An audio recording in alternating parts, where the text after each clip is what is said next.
Hey everybody, how you doing? I just want to make a few comments regarding Walt Disney World's and the Disney Corporation's brilliant legal maneuver against Florida Governor Ron DeSantis. And it's what they did that proves what I've said in different ways before, that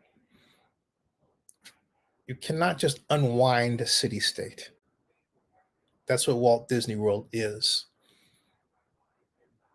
And to understand what I mean, you have to understand the unique needs of the Walt Disney Company that gave rise to the creation of Walt Disney World as it exists today. Walt had tired of seeing his Disneyland and its image be sullied by parcel after parcel containing schlocky hotel after schlocky motel after schlocky development.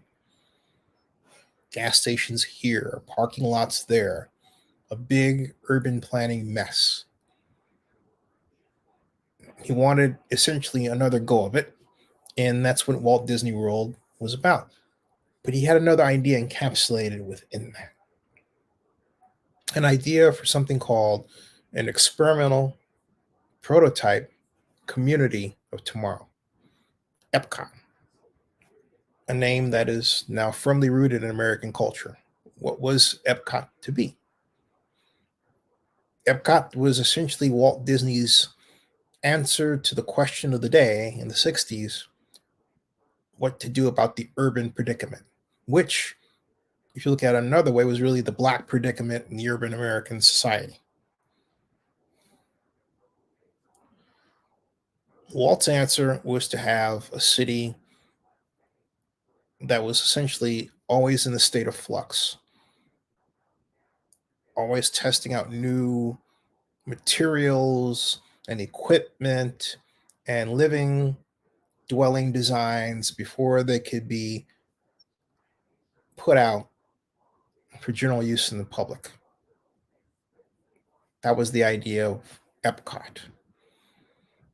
And because it was essentially corporate run, a lot of the common disciplinary problems that cities had to deal with, this was Walt's thinking. I'm not saying I agree with it or disagree. I'm explaining what his thinking was, would be handled within that structure.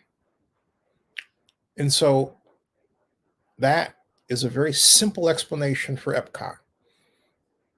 But in order to achieve the dual objective of a new magic kingdom and encapsulated within that a giant resort, and then what he really wanted was Epcot, Walt had to have total control of the property and the property just beyond it and the property just beyond that property. And that's what led to Walt Disney World. The Bible that formed the structure of the law around which Walt Disney World is governed is something called the Reedy Creek Improvement District Act. And it was formed and signed into law by the Florida Legislature and approved in 1967. And the Reedy Creek Act, if you will, was a not short document and one that solved the problem that Walt had. Reedy Creek gave the Walt Disney Company the ability to float its own bonds and then essentially use the revenue generating power of Walt Disney World to pay for those bonds, essentially to be its own taxing agency. It gave it, beyond that, the ability to establish its own municipal road designs and laws that govern how those roads be used. It made Walt Disney World have the capabilities of a state within a city? It answered to no one outside of it, except that's it.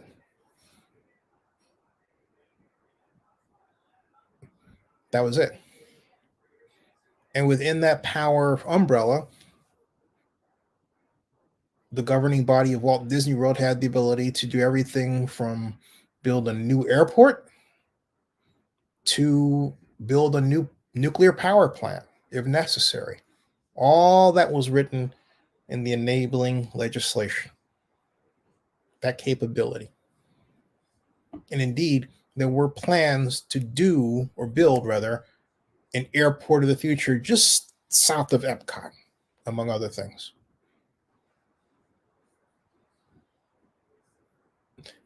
And Walt Disney World was introduced to me as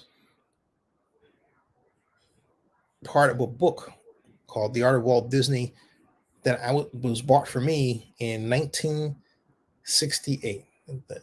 And I read the back section called Lessons of the Park. See, in those days, we didn't have the internet to, find out more information. You had one book and a picture, or two or three if you were lucky. And you would do what I did. You would look at that picture again and again and again, trying to see little angles that you didn't catch before.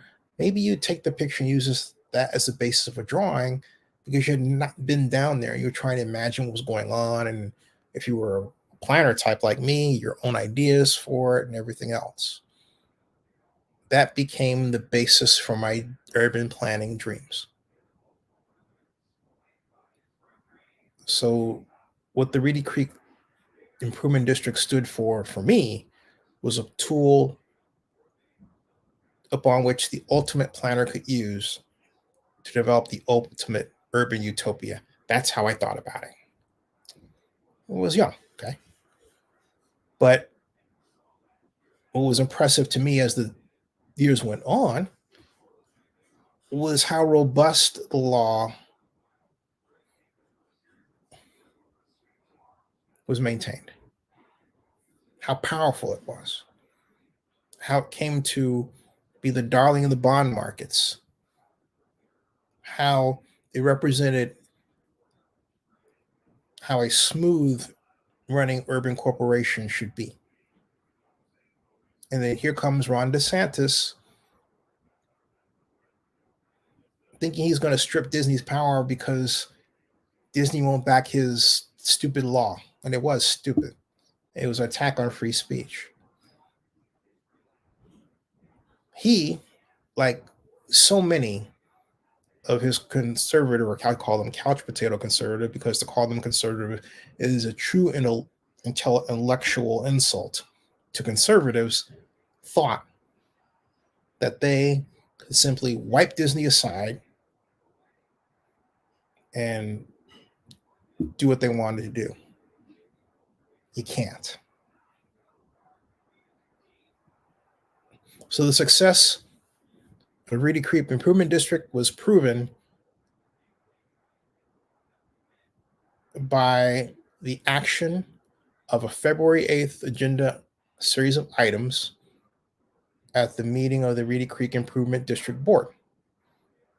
Several covenants that together protect Walt Disney World's ability to own, operate, and develop its land into perpetuity. It was an important, brilliant legal masterstroke reflecting the important, brilliant legal masterstroke that the Reedy Creek Improvement District itself is. If Governor DeSantis has any ounce of brains, which arguably one should question given how this is went, he would simply back off. To have a governor that calls himself conservative, bragging that government took over a private activity of an organization for essentially nothing, is criminal, or it should be thought of as criminal. I'm glad that he's not going to get away with it, because he's not. So there you go. Subscribe to Zinni62, and please bookmark oaklandnewsnowblog.com. That ends this broadcast.